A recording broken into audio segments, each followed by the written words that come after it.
Hello दोस्त, आप लोग कैसे हो। मैं उम्मीद करता हूँ आप बहुत अच्छे होंगे और आज के वीडियो का आपको बहुत बेसब्री से इंतज़ार होगा, क्योंकि ये वीडियो वास्तव में बेसब्री से इंतज़ार करने लायक भी है। तुक्का मारने का ट्रिक मारने के 3 तरीके मैंने आपको बताए थे। ट्रिक मारने के आपके मैंने 3 तरीके बताए थे।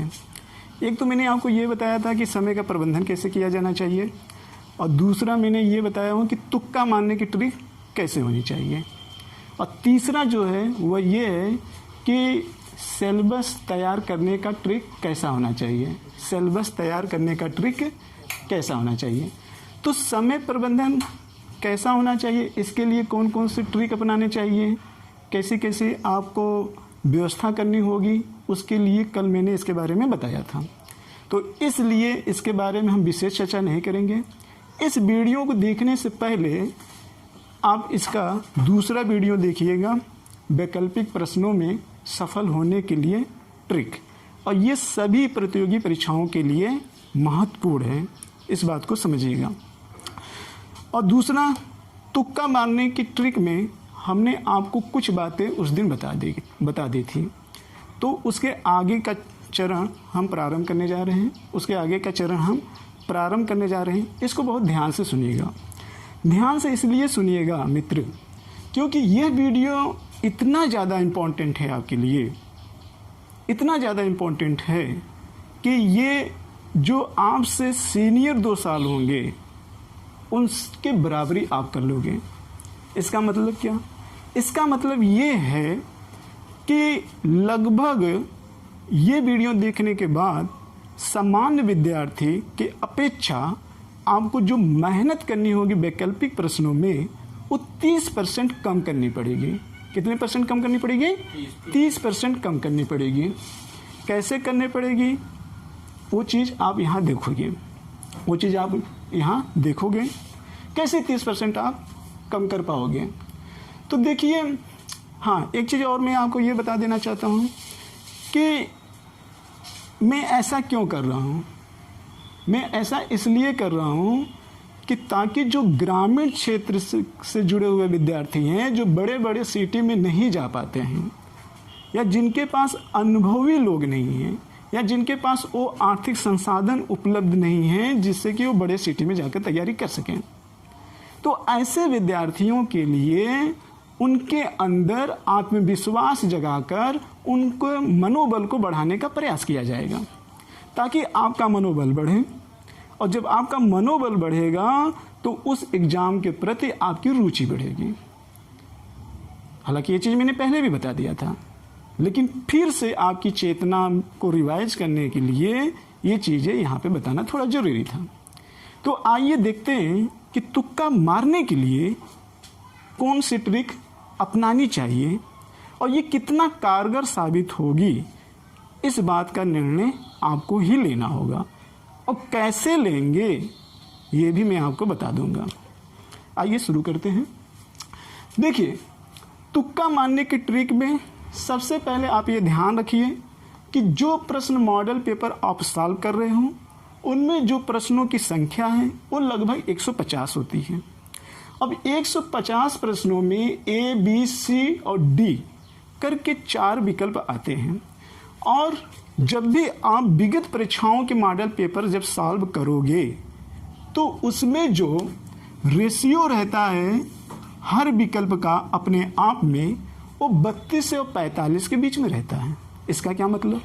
इसका मतलब ये है कि 150 प्रश्नों में हो सकता है एक विकल्प जो हो सकता है वो 32 सही हो सकता है कि एक विकल्प 45 भी सही हो सकता है, और ये भी हो सकता है कि 32 और 45 के बीच में जो गिनती आ रही है उनमें से भी कोई सही हो सकता है। इस चीज़ को आप ध्यान रखिएगा। तो ये जो ऑरेंज रहेगा वो 32 से 45 के बीच में रहेगा। प्रमाण के लिए आप विगत आए हुए परीक्षा में मॉडल पेपर को दे सकते हैं, और जब भी आप पेपर देने जा रहे हो तो उस समय उस आयोग के द्वारा जो भी प्रश्न पूछे गए हैं उसका मॉडल पेपर अवश्य ही देख कर जाना।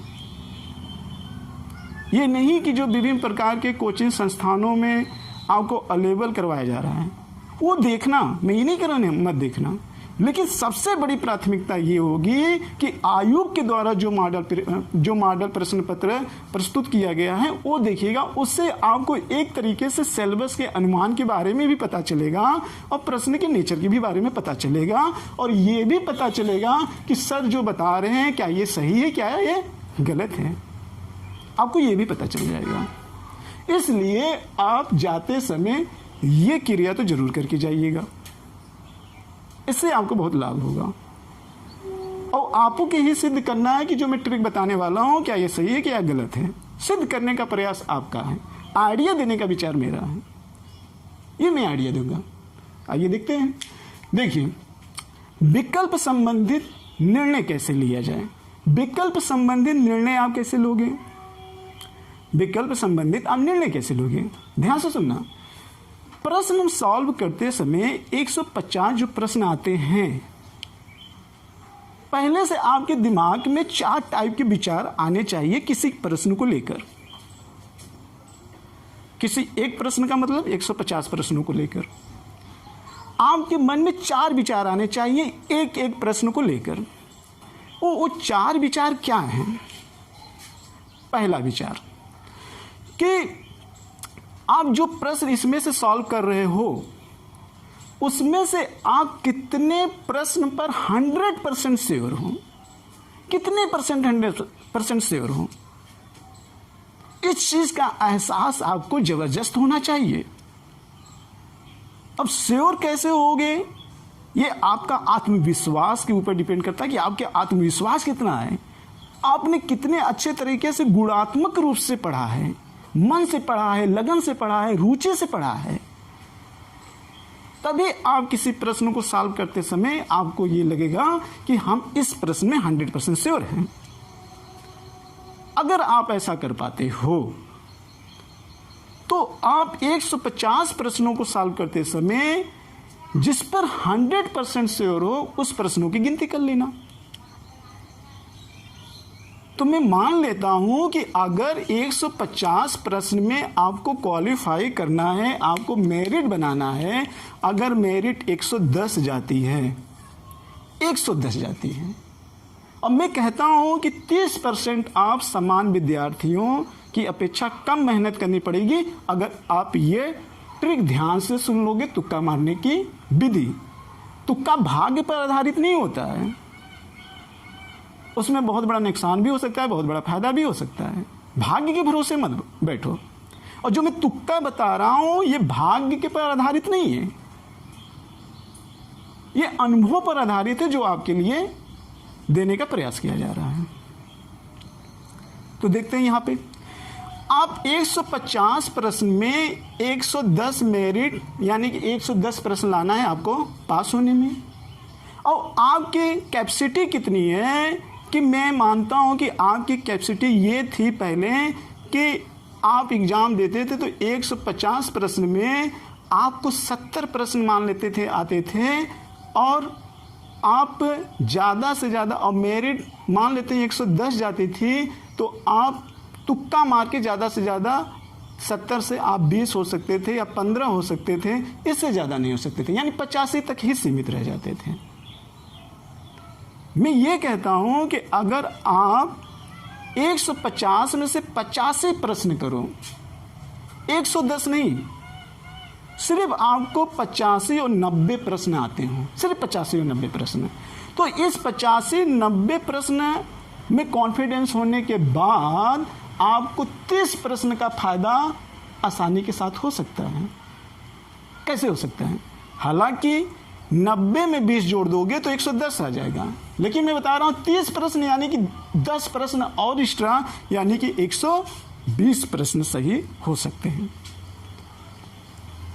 संभावना है, ऐसी संभावना है, लेकिन 110 की संभावना तो ज्यादा प्रासंगिक है। कैसे? तो कैसे के लिए आप इस बात को ध्यान देना, इसमें विकल्प है। किसी एग्जाम हॉल में जाते समय आपके ध्यान में 4 तरीके के माइंड होने चाहिए एक प्रश्न पे।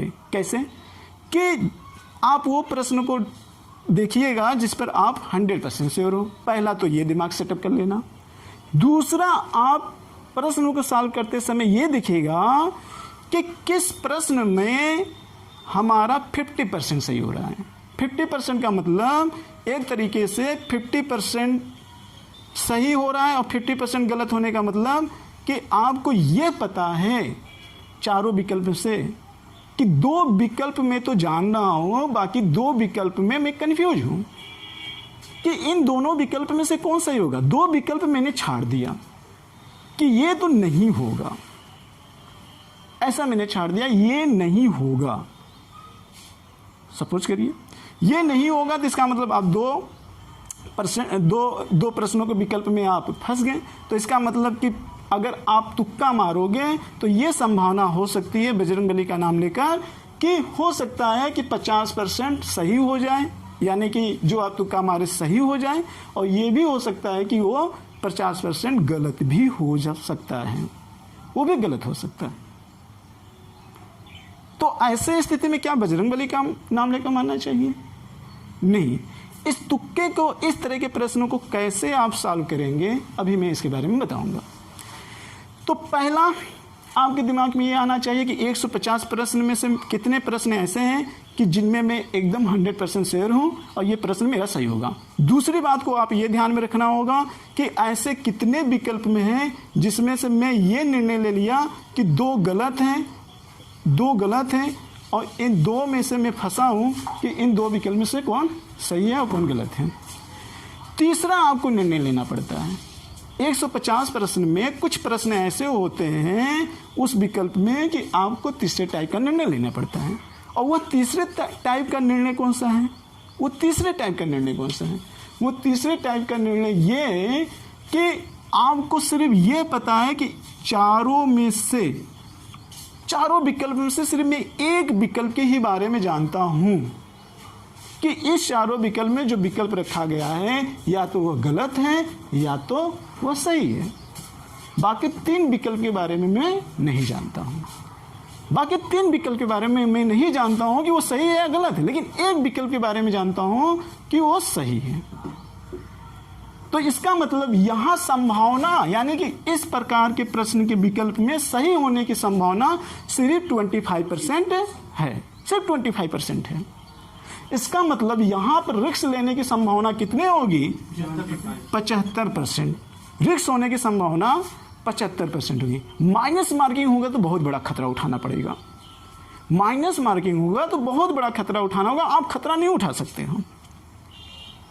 लेकिन मैं जो ट्रिक बताऊंगा ये 75% का रेशियो घटकर 50% पे आकर टिकेगा और ये 50% का जो रेशियो है वो 75% पे आकर टिकेगा। यानी कि आपके इस प्रकार के जो प्रश्न के विकल्प में जो आप निर्णय लेते हो, यहां पर आपकी संभावना हो जाएगी कि 75% हमारे ये विकल्प सही होंगे। 75% हमारे ये विकल्प सही हो सकते हैं। और जहां 75% की संभावना हो कि ये सही हो सकता है तो वहां निर्णय लेने से नहीं चूकना चाहिए, चाहे परिणाम जो भी हो।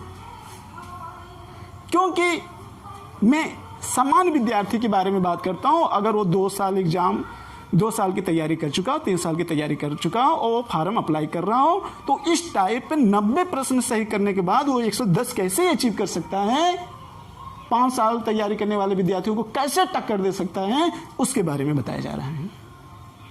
आप यहां तक कैसे पहुंच सकते हैं? और 110 अगर पहुंच रहा है तो आप 90 करके तो मेरिट में तो नहीं जा सकते हो। और अभी आपका मेहनत का लेवल भी उतना स्तर ऊंचा नहीं उठा है कि आप 110 पार कर सको। तो ऐसे स्थिति में ये आपके लिए ये ट्रिक बहुत कारगर होगी यदि आप एग्जाम देने जा रहे हो तो। चौथा स्टेप आपको क्या ध्यान देना होगा? चौथा स्टेप में ये आपको ध्यान देना होगा कि उसमें से 150 में से कुछ प्रश्न ऐसे आएंगे जिसमें आप 100% श्योर नहीं हो, यानी कि आपको पता ही नहीं है कि कौन सा विकल्प सही है चारों में से। अब सवाल ये होता है कि 150 प्रश्नों में हम इसको कितने कैटेगरी में बांटें? तो सिंपल है। सिंपल कैसे है? जब हम पहले ही कह दिए कि अगर आपको 90 प्रश्न सही आता है तो इसका मतलब कि 30 प्रश्न ये मान के चलो, थोड़ा ध्यान दीजिएगा, 150 में आपने 90 प्रश्न ऐसे हैं जिस पर आप श्योर हो गए कि ये मेरा सही है, इसको कोई काटने वाला नहीं है। 150 में 90 प्रश्न, इतना आपको कॉन्फिडेंस बनाना होगा। इसमें से 30 प्रश्न ऐसे होंगे, कितने प्रश्न होंगे? 30 प्रश्न।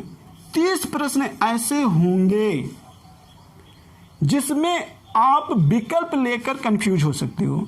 जैसे विकल्प का लेकर मतलब कंफ्यूजन होने का मतलब, विकल्प लेकर होने का कंफ्यूजन का मतलब आप हो सकता है कि आप 2 विकल्प छाड़ दिए, ए डी को लेकर कंफ्यूजन हो। इसका मतलब आपने जो 4 विकल्प देखा उसमें आप ये एकदम श्योर हो गए कि बी और सी विकल्प नहीं हो सकता है, या तो ए होगा या तो डी होगा।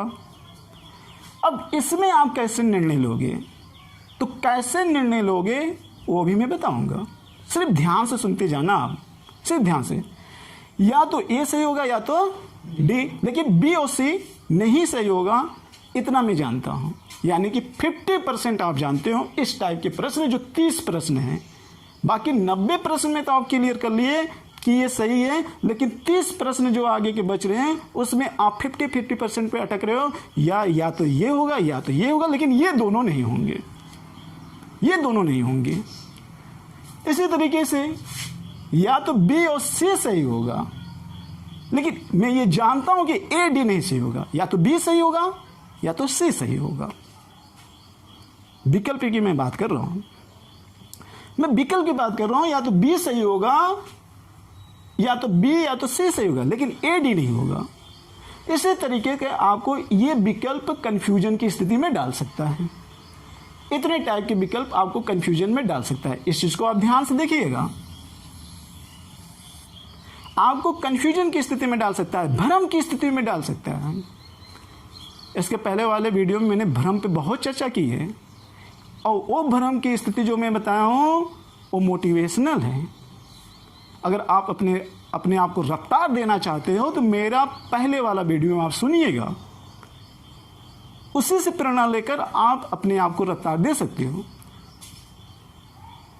भ्रम हर जगह है, भ्रम आपके अंदर है, भ्रम समाज के अंदर है, भ्रम प्रकृति के अंदर है, भ्रम आपके जो प्रश्न के मॉडल पेपर हैं उसमें भी है। लेकिन इनको दूर कैसे करोगे आप सारे भ्रमों को? जब आपके अंदर रफ्तार होगी, और रफ्तार कब होगी? जब आपके अंदर तनाव नहीं होगा, और तनाव कब नहीं होगा? जब आपके अंदर संतुलन होगा, और संतुलन कब नहीं होगा? जब संतुलन कब होगा? जब आपके पास ज्ञान होगा, तभी दूर कर पाओगे। और इसी के बल पे मैं आपको ये ट्रिक बता रहा हूं, इसको चीज को ध्यान सुनना, ठीक है? तो 50-50% में 50-50% में या तो ए सही होगा या डी सही होगा, बी और सी नहीं हो सकता। इस प्रकार के लगभग 30 प्रश्नों को आपको सामना करना पड़ेगा। अगर आप इसमें निर्णय लेते हो तो हो सकता है कि इस 30 प्रश्न में से आपके 15 सही हो सकते हैं और 15 गलत हो सकते हैं। 50-50% का मतलब तो यही हुआ, 50-50%, या तो 15 गलत हो सकते हैं या तो 15 सही हो सकते हैं। और ये भी हो सकता है कि 10 सही हो सकते हैं, बाकी सब गलत हो सकते हैं। क्या होगा, क्या सही है क्या गलत होगा, ये आपके अंदर आत्मविश्वास नहीं है।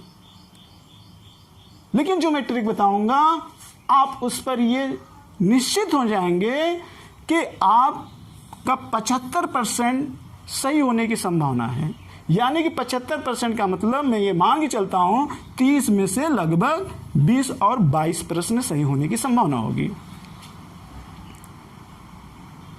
भाई 20 से 22 प्रश्न सही होने की संभावना होगी। और बजरंगबली का नाम लेकर मानने वाले विद्यार्थियों में वो डिपेंड करता है किसका कम और किसका ज़्यादा। वो 10 भी जा सकता है, 8 भी जा सकता है, 15 भी जा सकता है, बहुत ज़्यादा कोई लकी हुआ तो 15 जा सकता है, बहुत ज़्यादा अगर कोई लकी हुआ, लेकिन 20 नहीं जा सकता है या 15 से ऊपर नहीं जा सकता है। लेकिन अगर आप मेरे बातों को ध्यान देंगे तो आप तुक्का मारने के लिए बहुत ज़्यादा लकी साबित हो सकते हैं। कैसे, वो भी मैं बताऊंगा। तो इसका मतलब कि आप 30 में से 20 प्रश्न सही कर सकते हैं, 75% गारंटी होगी। जहां 50% थे वहां पर आपको मैंने कहा क्या कहा, 75% यहां सही होने की संभावना होगी। इसके बाद आपके सामने 150 प्रश्नों में कुछ प्रश्न ऐसे दिखाई देंगे जिनमें आप 25% सही होंगे। कहोगे यार ये तो मैं जानता हूं, बाकी 3 के बारे में मुझे पता नहीं, मैं ये जानता हूं, बाकी 3 के बारे में मुझे पता नहीं। ऐसे प्रश्न की संभावना एग्जाम हॉल में मैं मान लेता हूं 20 है। ऐसे एग्जाम हॉल में मैं मान लेता हूं ऐसे प्रश्नों की संभावना कितनी है, 20 है। अब जब 20 है तो इसका मतलब है कि 25% सही होने की संभावना है, लेकिन 75% गलत होने की संभावना है। तो मैं अपने ट्रिक के माध्यम से ये रेशियो 50-50% पे लाकर खड़ा कर दूंगा। यानी कहने का मतलब ये कि 20 में से 10 या तो सही हो सकते हैं या गलत हो सकते हैं मेरे ट्रिक अपनाने पर। और आप में क्या है, आप में अगर 20 सॉल्व कर रहे हो तो 5 की ही उम्मीद रख सकते हैं, 15 की उम्मीद नहीं रख सकते हो। वो भी 5 मिल जाए तो अपना सौभाग्य समझना, सौभाग्य समझना। लेकिन मेरे ट्रिक के बल पे आप 20 में से 10 सही या 10 गलत प्राप्त कर सकते हैं। और जैसा मैंने पहले बताया कि 150 प्रश्न में कुछ ऐसे प्रश्न होते हैं जिनमें आप ये निर्णय ही नहीं ले पाते हो कि चारों में से कौन सा विकल्प सही है, कौन सा विकल्प गलत है। यानी 100% श्योर नहीं हो पाते हैं। ऐसे प्रश्नों की संख्या हम मान लेते हैं 10 है। कितनी है भाई? ऐसे प्रश्नों की संख्या मैं मान लेता हूं 10 है। लेकिन मुझे 150 प्रश्नों को सॉल्व करना है। अगर हम 110 नहीं पहुंच पा रहे हैं, हमारी औकात सिर्फ 90 तक ही है, 90 तक ही है, तब हम इस ट्रिक का सहारा ले सकते हैं और 110 तक पहुंच भी सकते हैं। आइए देखते हैं कैसे। देखिए, पहला काम क्या करना होगा। पहला काम तो यही हो गया कि 150 प्रश्न सॉल्व करते समय आप अपने माइंड में 4 तरीके के आप ट्रिक बना के चलते हैं। पहला ये, ऐसे कितने प्रश्न हैं जिस पर मैं 100% श्योर हूँ, कितने प्रश्न हैं जिस पर मैं 50% श्योर हूँ, ऐसे कितने प्रश्न हैं जिस पर सिर्फ मैं 20% श्योर हूँ, 25% श्योर हूँ, और ऐसे कितने प्रश्न में हैं जिसमें हम 100% श्योर नहीं हैं। ये 4 चीज़ आपको परीक्षा हॉल में ध्यान रखना होगा और ये माइंड बना के चलना होगा, ये करना होगा अगर ये ट्रिक का उपयोग करना है तो। ऐसा आपको बना कर चलना होगा, ये मेरा अपना अनुभव कहता है और आज आप भी इस अनुभव से होकर गुजरेंगे। तो जो सामना आप बहुत बाद में करना चाहते हो, वो अनुभव हम आपके सामने अभी से शेयर कर रहे हैं कि ताकि आपके जो आने वाली प्रॉब्लम है वो प्रॉब्लम काफ़ी हद तक दूर हो जाए और जिसका आपका कुछ लाभ हो सके, जैसा कि मेरा उद्देश्य है। ठीक, अब आते हैं, देखते हैं। देखिए भाई, 150 प्रश्न में ध्यान से सुनिएगा, इस चीज़ को ध्यान से सुनिएगा। 150 प्रश्न में मान लेते हैं कि हमने प्रश्न सही किया 85 से 90 के बीच में। कितने सही किए? 85 से 90 के बीच में। अब जब मैंने प्रश्न सॉल्व किया 150 में तो मैंने ये पाया कि हमने या जो मुझे प्रश्न इसमें सही सही आ रहे हैं जिसमें मैं 100% शेयर हूं, वो सिर्फ 85 से 90 हैं, 85 से 90 हैं। तो आपको काम क्या करना है अब यहाँ पे? काम ये करना है कि 150 प्रश्न में से 90 प्रश्न जो सही हैं उसका आप विकल्प सेलेक्ट कर लो, ए, बी, सी और डी। तो आपके सामने 150 में जो 90 प्रश्न आप सही कर रहे हो, तो उसमें यह संभावना हो सकती है कि ए विकल्प 10 ही सही हो, बी विकल्प 30 सही हो जाए और सी विकल्प 35 सही हो जाए और डी विकल्प 15 सही हो जाए। 90 प्रश्न सही हो रहे हैं, लेकिन ए विकल्प का रेशियो कितना है यहाँ पे? 10। और बी विकल्प का रेशियो कितना है? 30। और सी विकल्प का रेशियो कितना है? 35 है। सी विकल्प का रेशियो कितना है? 35 है। और डी विकल्प का रेशियो कितना है? 15 है। इस चीज को ध्यान से सुनिएगा। तो इसका मतलब ये हुआ कि जो ए विकल्प है ये तो बहुत कम है, लेकिन इसमें ध्यान से देखिएगा बी और सी यानी कि 90 प्रश्नों में बी 30 सही हो गया और सी 35 सही हो गया। इसका मतलब कि बी और सी ने, जो मैं आपको यहाँ कोटा मॉडल पेपर में बता रहा हूँ कि ये 32 से 35 के बीच में है 150 प्रश्नों में, तो वो कोटा तो आपने यहाँ पे 90 प्रश्न में ही कर लिया, 90 प्रश्न में ही आप कर लिया। तो इसका मतलब ये कि जब आप दूसरे स्टेप में जा रहे हो, दूसरे स्टेप में 50% वाले में अगर आप जा रहे हो, तो यहाँ आपको निर्णय लेने में आसानी हो जाएगी। कैसे? यहाँ से। और इसके परिणाम आप कहाँ से लोगे? यहाँ से। और ये आपको विगत परीक्षा में जाकर मॉडल पेपर आप सॉल्व कर लोगे। अगर ये चीज आप पा रहे हो और आपने 90 प्रश्न यहाँ सही कर लिया और ये सिचुएशन आपके सामने आ रही है, तो इस सिचुएशन के आधार पर जो आपके मन में प्रश्न सॉल्व करते समय दूसरा स्टेप बन रहा है 50% पर, ऐसे प्रश्नों में निर्णय लेने में आपको आसानी हो जाएगी। कैसे? अब यहाँ पे देखो, आप मान लेते हैं कि आपके बी और ए में कंफ्यूजन की स्थिति होगी कि बी सही होगा कि ए सही होगा। इस 30 प्रश्नों में लेकर बी सही होगा, ए सही होगा, तो आपका झुकाव ज्यादातर इस वाले प्रश्न में किधर होगा? ए की तरफ होगा। किधर होगा? ए की तरफ होगा। क्यों? क्योंकि यहां पर बी ने अपना कोटा पूरा कर लिया, तो संभावना ज्यादातर ए पर बनेगी। मुझे लग रहा है आप बात समझ गए होंगे। इसी तरीके से सी वाले ने भी लगभग अपना कोटा पूरा कर लिया है। सी वाले ने भी अपना कोटा पूरा कर लिया है 35 प्रश्न, और जहां पर सी और डी को लेकर इस वाले में कंफ्यूजन की स्थिति होगी, तो निर्णय आप डी का लोगे।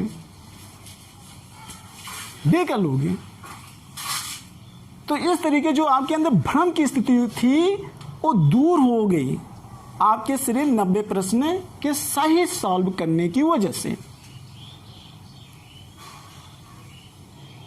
तो यहां पे तुक्का मारना भाग्यवादी के आधार पर नहीं है।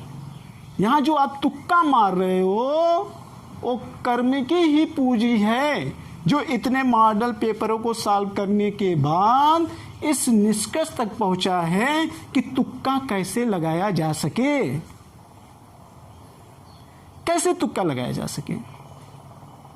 ये भाग्य पर आधारित नहीं, कर्म पर आधारित है। आपने अपना उतना दिमाग लगाया यहाँ पे, और उस दिमाग को लगाने के बाद आपने उस चीज को ढूंढने का प्रयास किया कि हम कैसे प्लस हों।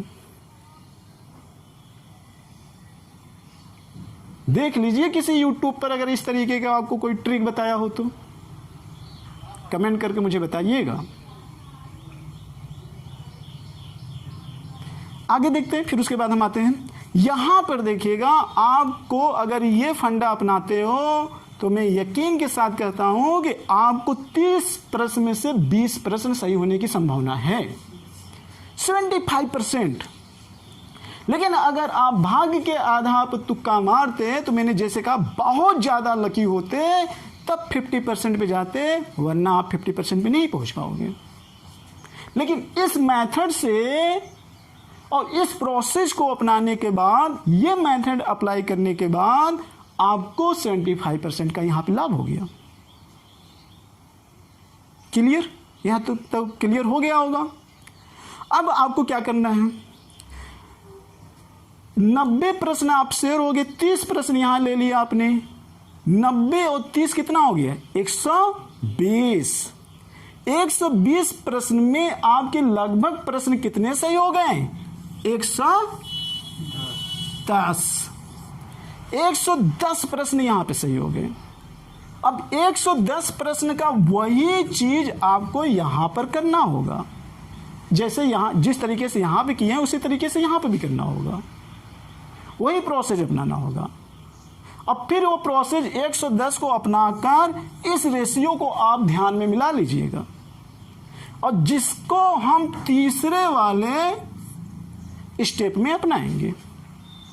और जब तीसरे वाले स्टेप में अपनाएंगे तब मेरे लिए यहां पर रिस्क लेने की जो संभावना होगी 50% पे हो जाएगी, यानी कि 20 प्रश्न में से 10 प्रश्न सही भी हो सकता है और 10 प्रश्न गलत भी हो सकता है, 10 प्रश्न गलत भी हो सकता है। लेकिन आपके अंदर तो साहस तो आ गया, अब आपका मनोबल तो बढ़ गया अब कि ऐसा करना चाहिए। ठीक है, तो अब आपका 10 प्रश्न यहां भी हो गया। बाकी इस 10 प्रश्न में हम खुद जवाब नहीं दे सकते हैं कि आपको निर्णय किस तरीके से लेना है, क्योंकि 10 प्रश्न ऐसे ही होते हैं, अगर 10 दिन के बाद आयोग से भी पूछोगे तो वो भी नहीं बता पाएंगे।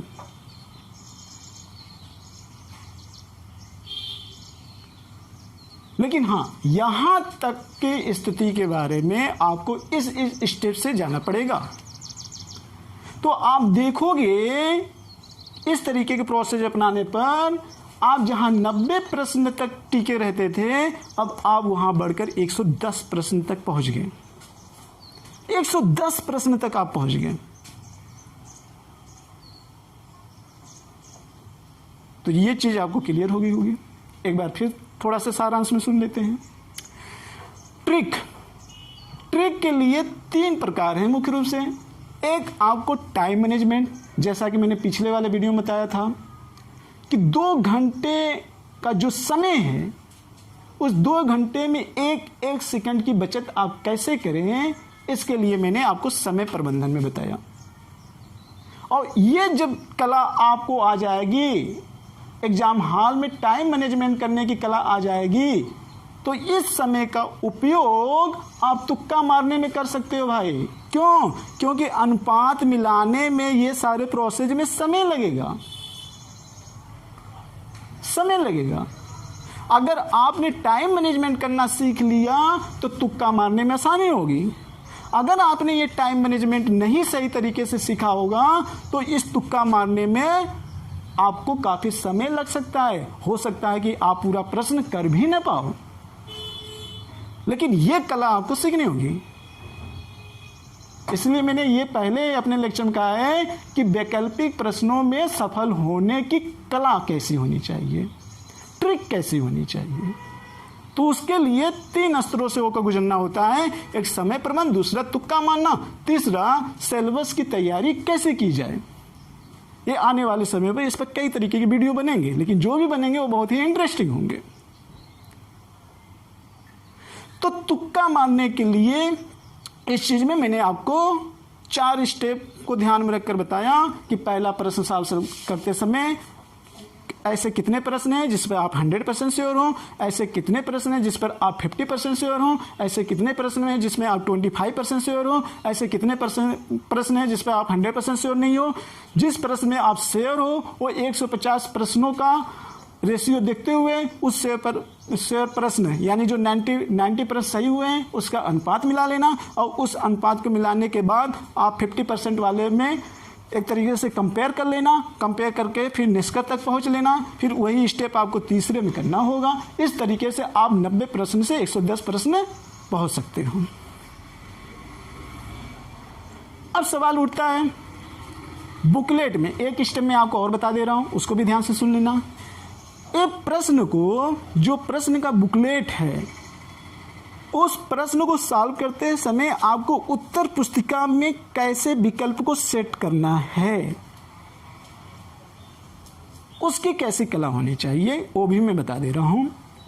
देखिए यहां पे देखिए 150 प्रश्न आते हैं आपकी उत्तर पुस्तिका में, 150 गोले बने रहते हैं, और 150 प्रश्न के जो गोले बने रहते हैं आप प्रश्न को पढ़ते जाइए और उस गोले में भरते समय ये चारों स्टेप को भी अप्लाई करते जाइए। कैसे? ऐसे 150 प्रश्न पढ़ते समय जितने प्रश्न आपको 100% श्योर लगते हैं उस वाले गोले में आप तुरंत टिक का मार दीजिए, पेंसिल से मार दीजिए, हल्का से आप टिक कर दीजिए। जिसमें 50% आपको लग रहा है तो उसमें इस तरीके से दोनों में माइनस या प्लस का चिन्ह बना सकते हैं।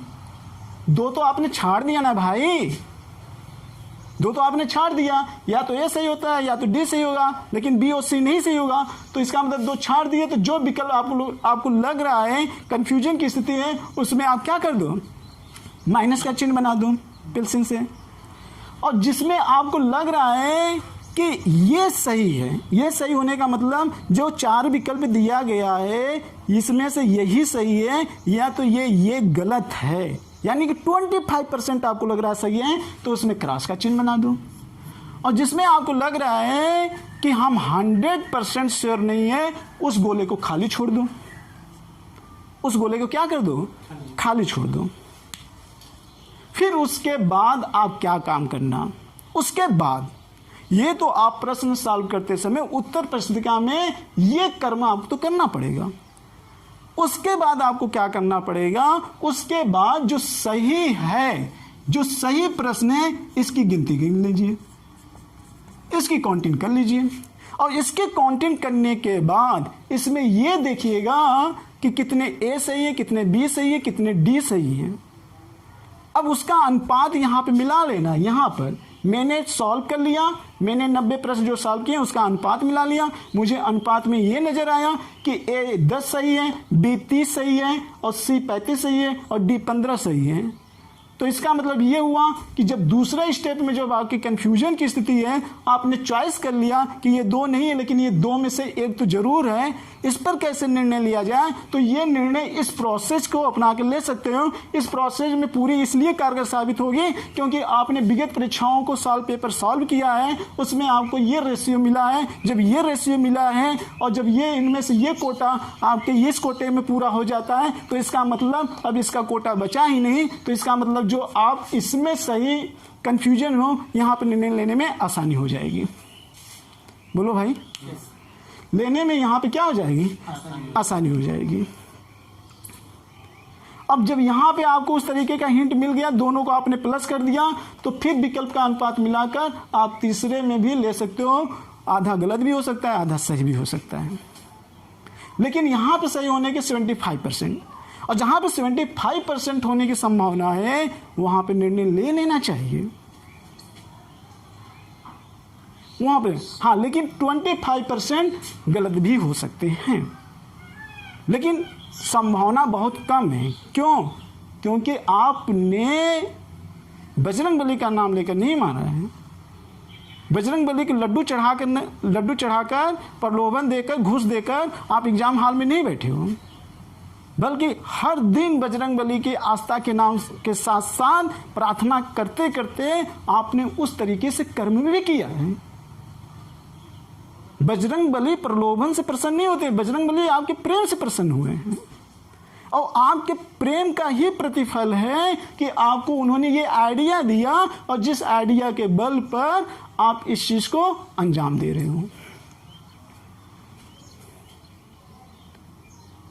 अब आप ये देख सकते हो कि अगर आप पूरे जीएस के पेपर में 150 प्रश्न आते हैं तो उनमें से हिस्ट्री सबसे जो बड़ा सब्जेक्ट होता है, सबसे बड़ा सब्जेक्ट, वहां से भी 30 प्रश्न नहीं पूछे जाते हैं।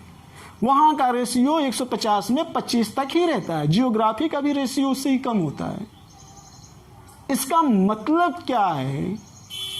प्रश्नों की ट्रिक मत बनाइए, उसकी समझ बनाइए।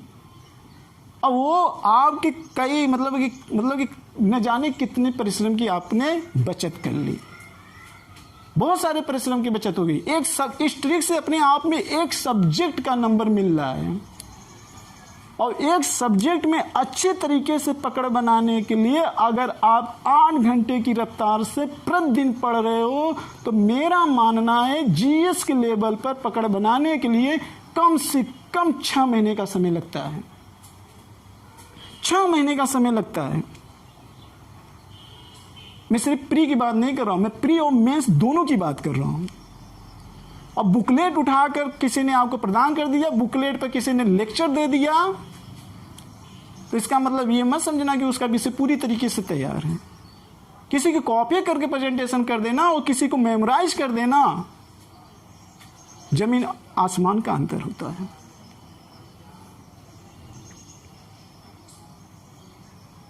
तो इसलिए थोड़ा से आपने शिव की कथा सुने होंगे, गणेश और कार्तिकेय की, तो कभी कभी गणेश वाली भी बुद्धि अपना लिया करिएगा, न कि कार्तिक की तरह अहंकार में आकर शिव जी के चक्कर न अपनाने के बजाय पूरे तीनों त्रिलोक का चक्कर लगा लेना। थोड़ा सा दिमाग भी लगाना होता है, क्योंकि इतनी बड़ी परीक्षा सिर्फ परिश्रम के ही बल पर हासिल नहीं की जा सकती है। इसके लिए आपको एक जबरदस्त रणनीति बनाने की आवश्यकता पड़ती है, और वो जबरदस्त रणनीति वही व्यक्ति बना सकता है जो उस परीक्षा संबंधित प्रश्नों के अनुभवों से होकर गुजरा हो और उस दौरान उसमें आने वाली चुनौतियों का भी सामना किया हो। वही व्यक्ति आपको जबरदस्त मोटिवेशनल दे सकता है। नहीं तो आप परिश्रम करते रह जाओ और आने वाली चुनौतियों के बारे में आपको पता ही नहीं है। तो मुझे ये लगता है कि आपको ये ट्रिक समझ में आ गई होगी। इन सारे चीज़ों को सुनने के बाद एक चीज़ मैं आपसे और कहना चाहता हूँ, वो ये कहना चाहता हूँ, ध्यान से सुनना। अगर आपको लगे कि 90 प्रश्न ही मैं सही हूँ तो सही हूँ। अगर ये 90 प्रश्न का रेशियो आपने 75 पे ला दिया तो 110 बजाय पहुँचने के बजाय आप 90% प्रश्न भी हो सकता है कि नहीं दाग पाओगे। सिर्फ 15% प्रश्न अगर आपने यहाँ पे 75, यानी कहने का मतलब आप ये मान के चलते हो कि मैंने 90 प्रश्न सही किए, लेकिन एक्चुअली में आपने परीक्षा में 75 ही प्रश्न सही किए हो। 15 प्रश्न आपने गलत रूप से 90 मान लिया है 150 में।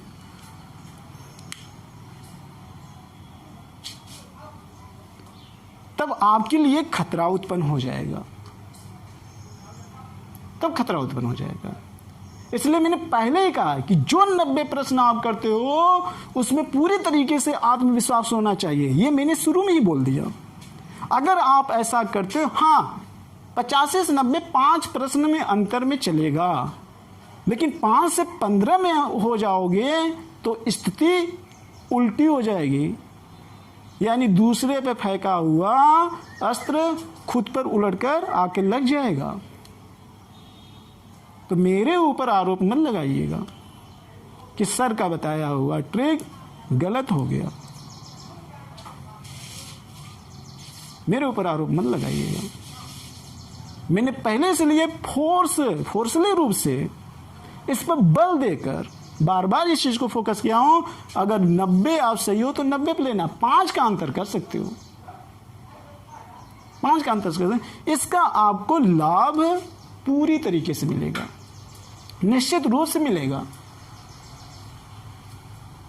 और खासकर उन विद्यार्थियों को मिलेगा जिनको तैयारी करते हुए मात्र 2 या 3 साल हुए होंगे, या जो तत्काल परीक्षा देने जा रहे हैं। लेकिन जो जा रहे हैं उनको इन सारे चीज़ों का जो ट्रिक मैंने बताया है, ट्रिक अपनाते समय जो मैंने ट्रिक बताया है, इन ट्रिक को अपनाते समय हमारे एक वीडियो पर आपको बारीकी से ध्यान रखना होगा, हर एक वीडियो पर बारीकी से ध्यान रखना होगा, तभी ये चीज़ आपको सफलता की तरफ लेकर जाएगी, सफलता की तरफ लेकर जाएगी।